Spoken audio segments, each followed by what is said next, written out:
वात्सायन, जो कामा सूत्र के सूत्रधार हैं, उन्होंने काम को फिनोमेना ऑफ माइंड भी कहा है। उन्होंने ये बताया है कि ज़रूरी नहीं है कि काम को आप सेक्सुअल डिज़ायर से रिलेट करें।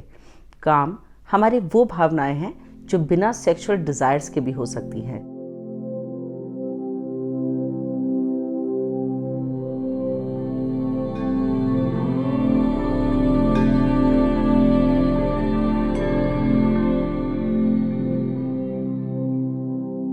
जिस तरह हमें अपना घर बनाने के लिए 4 चीज़ों की ज़रूरत होती है, फाउंडेशन, दीवारें, बीम्स और छत, उसी तरीके से एक बहुत खूबसूरत ज़िंदगी बनाने के लिए हमें अपनी ज़िंदगी में 4 प्रिंसिपल्स की ज़रूरत होती है। भारतीय वैदिक स्क्रिप्चर्स में इन 4 प्रिंसिपल्स को पुरुषार्थ कहा गया है। पुरुषार्थ का मतलब है purpose of human life, object of human pursuit. ये 4 पुरुषार्थ हैं: धर्म, अर्थ, काम और मोक्ष। धर्म जिसका मतलब है ड्यूटीज़, अर्थ जिसका मतलब है मीन्स, काम जिसका मतलब है डिज़ायर्स और मोक्ष जिसका मतलब है salvation. Today I am in front of you with a very new special episode of super powers. ये बहुत ही खूबसूरत एक टॉपिक है जिसको मैं आर्ट, कल्चर, क्राफ्ट, इन सब चीज़ों से बहुत अलग हट के आपके सामने लेकर आई हूँ। इसमें आज हम बात करने वाले हैं ज़िंदगी के उन 4 पहलुओं के बारे में जो हमारी ज़िंदगी को शेप करते हैं। धर्म जिसका मतलब है एम्स ऑफ लाइफ, और कर्म जिसका मतलब है हमारी रोज़मर्रा की ज़िंदगी में लिए जाने वाले एक्शंस जो हमारे आसपास की लाइफ और हमारे यूनिवर्स को शेप करते हैं। हिंदुइज्म में धर्म का मतलब है एम ऑफ लाइफ और the bigger objective of life, जिसके लिए हम सारी ज़िंदगी काम करते हैं। बुद्धिज़्म में धर्म का मतलब है कॉस्मिक लॉ एंड ऑर्डर, जो एक्सप्रेस किए गए हैं भगवान बुद्ध की प्रीचिंग और टीचिंग से। जैनिज्म में धर्म का मतलब है body of doctrine to the moral transformation of human beings. Sikhism में धर्म को अलग ढंग से बताया गया है।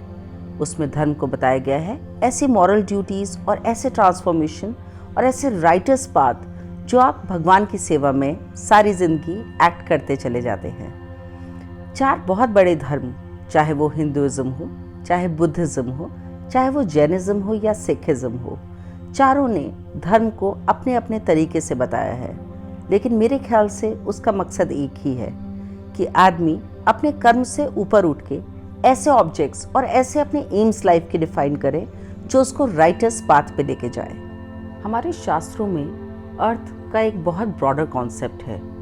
हिंदुइज्म, बुद्धिज़्म और जैनिज्म में अर्थ की बहुत डिफरेंट डेफिनेशंस हैं, लेकिन वो सारी परिभाषित करती हैं एक ही तरफ, जिसका मतलब है मीन्स ऑफ लाइफ और द ऑब्जेक्ट्स और रिसोर्सेज जो हम क्रिएट करते हैं अपनी वो ज़िंदगी बनाने के लिए जैसी हमें बनानी है।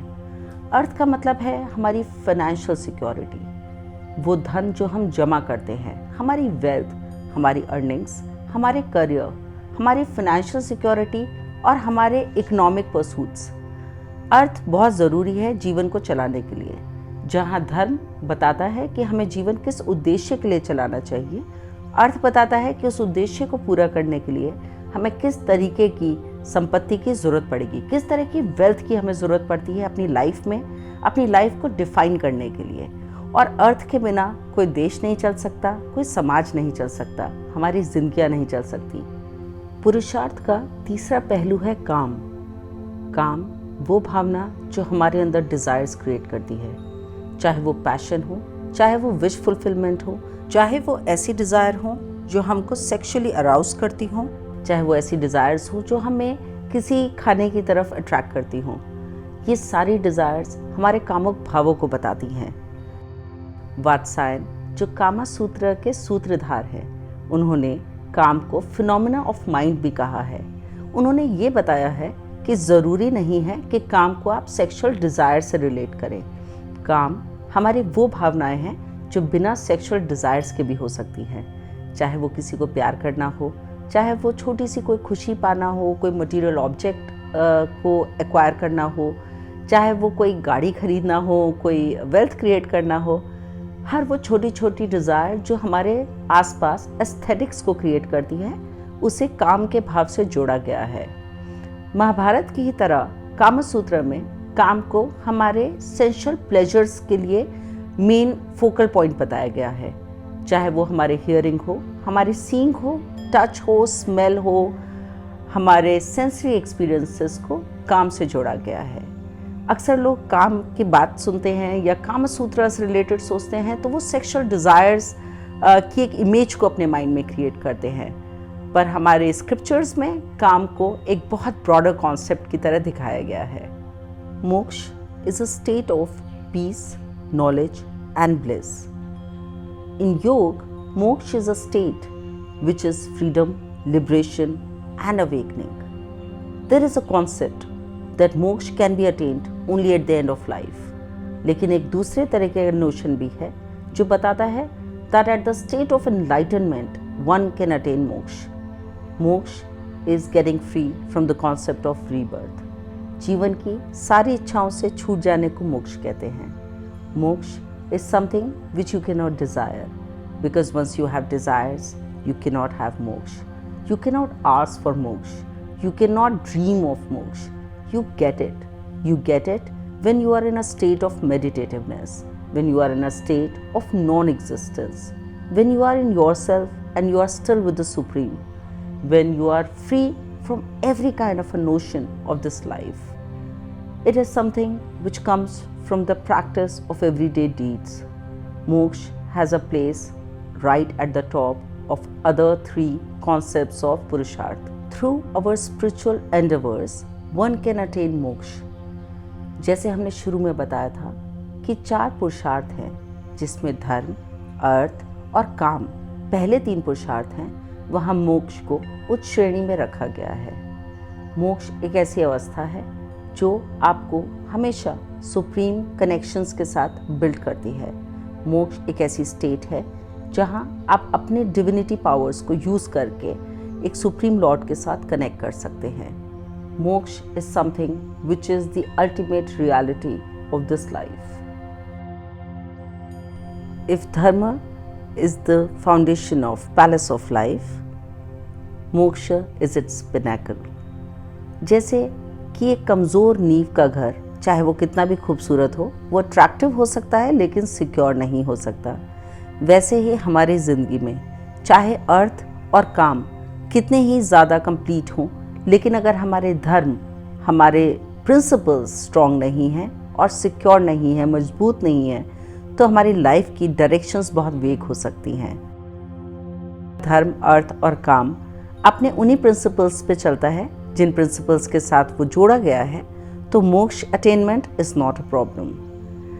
So this is me, Iti Tyagi, in today's episode of Superpowers. It was a very special episode for me because in my entire pursuit of going through the spiritual awakenings, reading spiritual journeys of different masters, whether going through the experiences which are parapsychological, which are different from this life, this worldly pleasures, what I have experienced is that we are merely not the beings to be on this planet.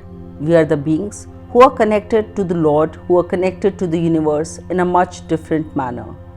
We are a power, we are a shape, we are a body. But beyond that, we are simply an energy. The energy which has the power to be connected to the universe in a much larger concept. So how can one attain this kind of energies? You can simply go inward. हमारे शास्त्र बताते हैं कि सफ़र ज़िंदगी से बाहर का नहीं, ज़िंदगी में अंदर जाने का होता है। जब आप अपने अंतर ध्यान में जाते हैं, जब आप अपनी इंटरनल पावर्स को पहचानते हैं, जब आप अपनी इनर वॉइसेस को सुनते हैं, तब आपको पता लगता है कि ये वॉइसेस आपको एक डिफरेंट वर्ल्ड में ट्रैवल कराने के लिए एक्साइट कर रही हैं। मैं कुछ इस तरह की जर्नीज़ को प्रेफर करती हूँ। मुझे एक्साइट करती हैं उस तरह की स्टोरीज़ जो हमें अल्टीमेट यूनिवर्स से रिलेट करती हैं, जो हमारे को एक कॉस्मिक पावर से यूनाइट करती हैं। We all are born in different times, we are born on different places, but at the end what will happen to us will be totally based on how we have lived our lives. I hope आपको ये पसंद आया होगा हमारा सफ़र। मैं अगली बार एक बहुत खूबसूरत किसी टॉपिक को लेके आपके साथ आऊँगी and we will share something very special with you. Till then stay happy, stay safe. Thank you so much. नमस्कार।